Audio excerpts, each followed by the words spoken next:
27 कोटीची थकबाकी आहे, 8 कोटीची मुद्दल आहे आणि बाकी सगळं व्याज आहे.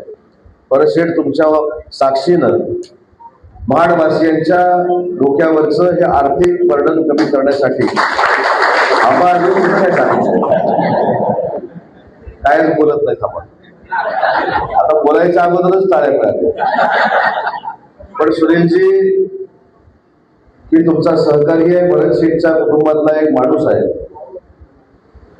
मला म्हणाले काय कमी करता येते काय बघा थोडंफार. म्हटलं थोडं म्हणजे तुमची किती इच्छा आहे.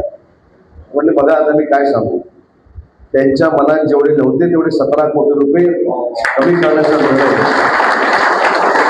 आज राज्याचा उद्योग मंत्री म्हणून महाडवासियांसाठी घेतो. आता तुम्हाला फक्त 10 कोटी रुपये भरावे लागतील. 17 कोटी रुपये आजच माफ झाले असे समजा आणि ते 10 कोटी रुपये देखील तुम्हाला एका वर्षात भरण्याची आवश्यकता नाही. तुम्हाला मी टप्पे करून देतो. 5 वर्षाचे तुमची 5 वर्षाची कारकीर्द चांगली जाईल. तुम्ही 5 वर्षात आमचे 10 कोटी रुपये फक्त देऊन टाका. आता परत भरत शेठ 5 वर्षाने म्हणते की त्याची देखील ताकद होईल सामान्य मला, तर ते 10 कोटी रुपये आम्हाला द्या आणि 17 कोटी रुपये माफ केले. हे बक्षीस म्हणून भरत शेठ आज एकनाथ शिंदे साहेबांच्या